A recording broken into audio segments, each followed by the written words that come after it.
Olá! Sabe quando a gente pensa na nossa história, normalmente a gente pensa nos nossos avós, bisavós, mas e se eu te disser que a história da nossa família de verdade começou há milhões de anos?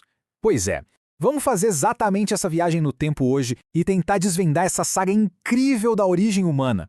De onde a gente veio? Essa é talvez a pergunta mais antiga de todas, né? Nossos ancestrais olhavam para o céu, para as estrelas, tentando achar uma resposta. Hoje, a gente olha para outras coisas, para fósseis, para o nosso DNA, para objetos antigos, e as respostas que a gente está encontrando, nossa, são muito mais surpreendentes do que eles poderiam sequer imaginar. Então, o nosso roteiro de hoje vai ser o seguinte. A gente começa com essa grande pergunta, claro, e passa pelas duas principais explicações que existem para a nossa origem. Depois a gente vai dar uma olhada na nossa árvore genealógica gigante, viajar pela Era da Pedra, testemunhar uma revolução que mudou o jogo completamente e, por fim, ver como é que os nossos antepassados deixaram as suas marcas no mundo. Para tentar responder àquela pergunta inicial, a humanidade ao longo dos séculos acabou desenvolvendo duas linhas de pensamento bem diferentes uma da outra. Para a gente entender de onde viemos, hoje em dia existem basicamente dois caminhos principais. Eles partem de lugares muito diferentes, sabe? De um lado a gente tem a fé e do outro a ciência. Vamos dar uma olhadinha em como cada uma dessas visões explica a nossa existência. Bom, de um lado nós temos o criacionismo. É uma explicação baseada na fé que diz que uma entidade divina criou o universo e tudo que existe nele. Do outro lado, a gente tem o evolucionismo, que é a teoria científica consolidada lá por Charles Darwin. Ela propõe que todas as formas de vida, incluindo a gente, evoluíram de um ancestral em comum num processo que levou milhões de anos. Aqui, para nossa análise, a gente vai se aprofundar na perspectiva da ciência, ok? Então vamos mergulhar um pouco mais nessa explicação científica. E o primeiro passo, super importante, é esclarecer uma imagem que todo mundo conhece, mas que na verdade pode confundir bastante a gente. Ah, essa imagem, tenho certeza que você já viu por aí. Ela passa aquela ideia de uma evolução em linha reta, né? Como se fosse uma fila, começando no macaco e terminando no ser humano moderno. Só que o que a ciência mostra hoje é uma história um pouquinho mais complexa e, sinceramente, muito mais fascinante. E aqui está o pulo do gato. A teoria da evolução não diz que a gente veio do macaco. A ideia é outra. É que tanto os humanos quanto os macacos de hoje, tipo os chimpanzés, têm um ancestral em comum que viveu milhões de anos atrás. Pensa assim, nós somos primos distantes e não descendentes diretos. Faz toda a diferença. A imagem mais correta não é uma linha. É mais parecida com esta árvore aqui, ó, cheia de galhos. Cada galho é uma espécie diferente de hominídeo que já existiu. Por exemplo, os australopitecos, da famosa Lucy, eles deram origem a vários outros galhos.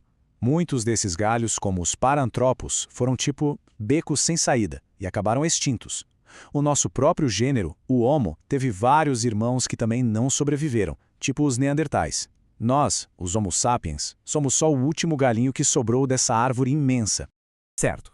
Se a nossa história é uma árvore gigante e cheia de galhos, onde é que fica a raiz dela? A ciência hoje tem uma resposta bem clara para isso. A jornada de todos nós começou num único continente. Foi aqui, na África. Há mais ou menos 7 milhões de anos, os primeiros hominídeos, os nossos ancestrais mais antigos, deram os seus primeiros passos. Foram eles os pioneiros. É por isso que a gente diz que a África é, sem dúvida nenhuma, o berço de toda a humanidade. Beleza, agora a gente já sabe o onde, vamos para o quando. E se prepare porque a gente vai entrar num período de tempo tão vasto que se a história toda da humanidade fosse em dia de 24 horas, a pré-história sozinha ocuparia quase o dia inteiro. A gente chama de pré-história todo o período que veio antes da invenção da escrita. Estudar essa época é como montar um quebra-cabeça gigante, sabe?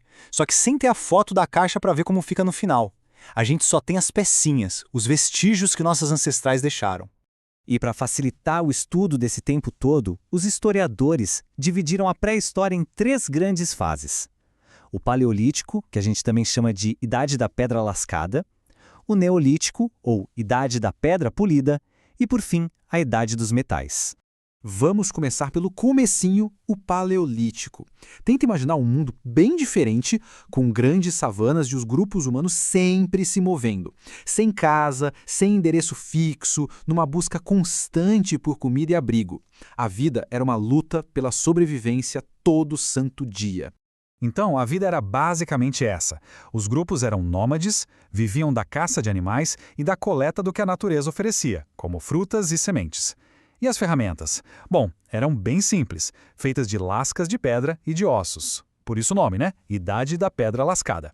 Depois de milhões de anos vivendo nesse esquema de se mudar o tempo todo, aconteceu uma coisa extraordinária. Uma mudança tão grande, mas tão grande, que a gente chama de revolução. Essa foi a Revolução Neolítica. Pensa só, pela primeira vez, os seres humanos aprenderam a plantar a própria comida e a criar animais. Isso mudou tudo. Permitiu que eles parassem de se mudar e começassem a se fixar num lugar só. Foi o que abriu as portas para tudo o que a gente conhece hoje. As aldeias, as cidades, as civilizações. E essa imagem aqui ilustra perfeitamente essa virada de chave. A gente consegue ver as primeiras aldeias, as plantações, os animais por perto. Foi uma mudança total na forma como o ser humano interagia com o mundo e, claro, um com o outro.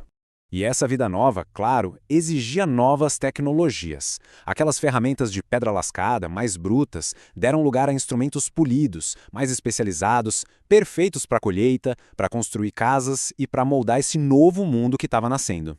E a evolução não parou por aí. A fase final da pré-história é a Idade dos Metais. Foi quando os humanos sacaram como manipular metais. Primeiro o cobre, depois o bronze e aí o ferro.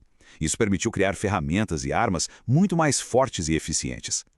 Ok, mas aí fica a grande pergunta. Se tudo isso aconteceu antes de inventarem a escrita, como é que a gente sabe de todos esses detalhes? A resposta está nas pistas, nas marcas que eles deixaram para trás.